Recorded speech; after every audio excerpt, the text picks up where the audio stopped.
कपालभाति प्राणायाम करेंगे। कपाल अर्थात मस्तिष्क और भाति का अर्थ है दीप्ति, आभा, तेज, प्रकाश आदि। इस प्राणायाम के करने से हमारे मस्तिष्क और मुख पर आभा ओज बढ़ता है। सर्वप्रथम हम सिद्धासन में बैठेंगे। एक पैर दोनों हिप्स के बीच में जाएगा और दूसरा पैर हमारा थाई के ऊपर आएगा। अब ज्ञान मुद्रा लगाते हुए हम अपने नीज पर दोनों हाथ रखेंगे और इस बात का ध्यान रखेंगे हमारा पेट और बैकबोन स्ट्रेट रहे। ज्ञान मुद्रा लगाते हुए आंखों को सरलता से बंद करेंगे, मुख पर प्रसन्नता के भाव और सिर्फ संकल्प लेंगे कि मैं जो भी सांस बाहर छोड़ रही हूँ, मेरे शरीर में जितने भी रोग हैं वो इस सांस के द्वारा बाहर आ रहे हैं। और बाहर सांस आप निकालते जाइए। गहरे गहरे स्ट्रोक बाहर छोड़िए। इस बात का ध्यान रखें कि आपको सांस अंदर नहीं लेनी है, वो ऑटोमेटिकली अपने आप अंदर चली जाएगी। सिर्फ सांस बाहर छोड़ते रहिए।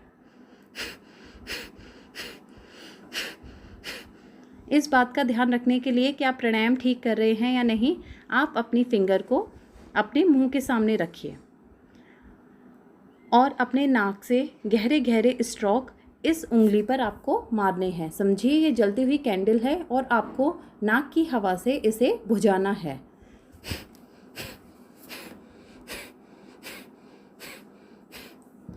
इस तरह से 1 सेकंड में एक बार सांस को लयबद्ध तरीके से छोड़ना ही कपालभाति होता है। बिना रुके इसे 1 मिनट में 60 बार करना है तथा 5 मिनट में कम से कम 300 बार कपालभाति प्राणायाम होता है।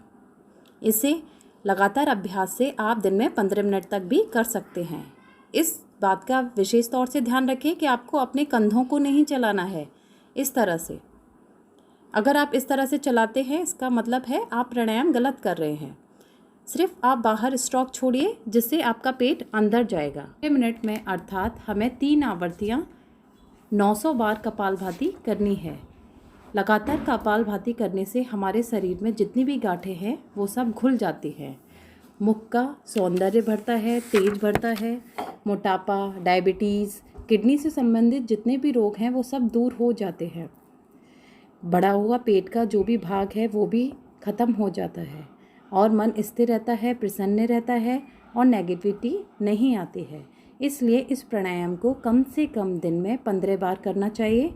वजन तेज़ी से कम करने के लिए आप सूर्य मुद्रा लगाकर भी इस प्राणायाम को कर सकते हैं।